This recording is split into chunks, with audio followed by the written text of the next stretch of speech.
Friends, ಎಲ್ಲರಿಗೂ ನಮಸ್ಕಾರ. ಇವತ್ತು ಮೊಳಕೆ ಕಟ್ಟಿದ ಕಾಳಿನಿಂದ ದಪಾಟಿ ಮಾಡಿದ್ದೀನಿ. ಯಾವ ಥರ ಮಾಡೋದು ಅಂತ ನೋಡೋಣ ಅಂತ ಮೊಳಕೆ ಕಟ್ಟಿದ ಕಾಳು ತೊಗೊಂಡಿದ್ದೀನಿ. 2 ಈರುಳ್ಳಿ, 4 ಮೆಣಸಿನ್ಕಾಯಿ, ಬೆಳ್ಳುಳ್ಳಿ ಮತ್ತು ಸ್ವಲ್ಪ ಶುಂಠಿ ಹಾಕ್ಕೊಂಡು ಜೀರಿಗೆ ಹಾಕ್ಕೊಂಡು ಮಿಕ್ಸಿ ಮಾಡ್ಕೊಂಡು ಬನ್ನಿ. ನೀರೇನು ಹಾಕೋದು ಬೇಡ, ಅಗತ್ಯ ಇದ್ದರೆ ಹಾಕಿ ಈ ಥರ ಪೇಸ್ಟ್ ಮಾಡಿಕೊಂಡು ಒಂದು ಪಾತ್ರೆಗೆ ಹಾಕ್ಕೊಳ್ಳಿ. ಹಾಕ್ಕೊಂಡ ತಕ್ಷಣ ಅದಕ್ಕೆ ಕರಿ ಎಳ್ಳು ಮತ್ತು ಬಿಳಿ ಎಳ್ಳು 2 ಹಾಕ್ಕೊತಾ ಇದ್ದೀನಿ. ಅದನ್ನು ಹಾಕ್ಕೊಳ್ಳಿ. ಅಕ್ಕಿ ಹಿಟ್ಟು ಒಂದು 3 ಚಮಚ ಹಾಕ್ಕೊಂಡಿದ್ದೀನಿ. 1 ಚಮಚದಷ್ಟು ರವೆ ಹಾಕ್ಕೊತಾ ಇದ್ದೀನಿ, ಮೀಡಿಯಮ್ ರವೆ. ಮತ್ತು ಕಡಲೆ ಹಿಟ್ಟು 3 ಚಮಚದಷ್ಟು ಮತ್ತು ಗೋಧಿ ಹಿಟ್ಟು ಹಾಕ್ಕೊಂಡಿದ್ದೀನಿ. 3ರಿಂದ 4 ಚಮಚದಷ್ಟು ಗೋಧಿ ಹಿಟ್ಟು ಹಾಕ್ಕೊಳ್ಳಿ. ನೀರಿನ ಅಂಶ ಕಾಳಲ್ಲೇ ಇರೋದ್ರಿಂದ ನೀರೇನು ಹಾಕ್ಕೊಲಾರ್ದೆ ಕಲಿಸ್ಕೊಳ್ಳಿ.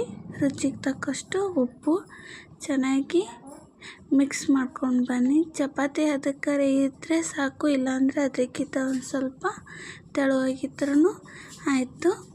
ಈ ಥರ ನಾದ್ಕೊಂಡು ಒಂದು 10 ನಿಮಿಷ ರೆಸ್ಟ್ ಮಾಡೋಕ್ಕೆ ಬಿಟ್ಬಿಡಿ. 10 ನಿಮಿಷ ಆದಮೇಲೆ ಕೈಗೆ ಒಂಚೂರು ಎಣ್ಣೆ ಹಚ್ಕೊಳ್ಳಿ. 2 ಕೈಗೆ ಎಣ್ಣೆ ಹಚ್ಕೊಂಡು ಸ್ವಲ್ಪನೇ ಉಳ್ಳೆ ತಗೊಂಡು ಇಷ್ಟಿಷ್ಟೇ ತಟ್ಕೊಂಡು ಬನ್ನಿ. ನೀವು ಬೇಕಾದರೆ ಮೇಲ್ಗಡೆ ಎಳ್ಳನ್ನು ಹಚ್ಕೋಬೋದು. ನಾನು ಎಳ್ಳು ಡೈರೆಕ್ಟ್ ಅದರೊಳಗೆ ಹಾಕಿದ್ದೀನಿ. ಈ ಥರ ಹಾಕ್ಕೊಂಡು ಕಾದಿರೋ ಹಂಚಿನ ಮೇಗೆ ಹಾಕ್ಕೊಂಡ್ರೆ ಆಯಿತು. ಆರೋಗ್ಯಕರವಾದಂಥ ಮನೆಯಲ್ಲೇ ಸಂಡಿಗೆ ರೆಡಿ ಆಯಿತು. ಏನು ಲೇಟ್ ಆಗೋಲ್ಲ. ಮೊಳಕೆ ಕಟ್ಟಲಿಲ್ಲ ಅಂದರೂ ಪರವಾಗಿಲ್ಲ, ಆದರೆ ಕಾಳು ಒಂದು 7ರಿಂದ 8 ಗಂಟೆ ನೆನೆ ಹಾಕಿದ್ರೆ ಆಯಿತು. ಹೆಸರು ಕಾಳ್ದಾಗ ಅತ್ಯವಶ್ಯಕತೆ ಆದಂಥ ಪೌಷ್ಟಿಕಾಂಶಗಳು ಜಾಸ್ತಿ ಇರ್ತವೆ. ವೆಜಿಟೇರಿಯನ್ಗಳಿಗಂತೂ ಇದು ಹೆಸರು ಕಾಳು ತುಂಬ ಅಗತ್ಯ ಇರೋಂಥ ಕಾಳುಗಳಲ್ಲಿ ಇದೊಂದು.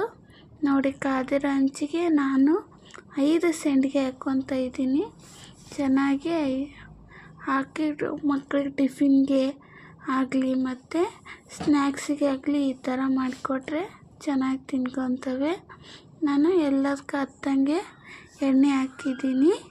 ಎಣ್ಣೆ ಹಾಕಿ ಚೆನ್ನಾಗಿ ಒಂದೊಂದೇ ನೋಡಿ ಎಷ್ಟು ಚೆನ್ನಾಗಿ ತಿರುವು ಹಾಕ್ಲಿಕ್ಕೆ ಬರುತ್ತೆ ಅಂತ ನೋಡಿ. ಈ ಥರ ಎಲ್ಲನೂ ತಿರುವು ಹಾಕ್ಕೊಂಡು ಚೆನ್ನಾಗಿ ಸುಟ್ಕೊಂಡು ತಗೊಳ್ಳಿ.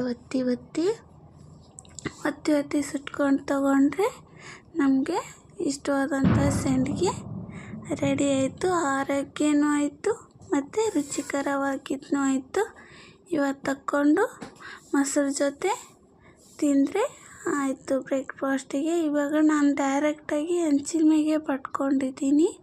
ಅದಕ್ಕೆ ಒಂಚೂರು ಎಣ್ಣೆ ಹಾಕ್ಕೊತಾ ಇದ್ದೀನಿ.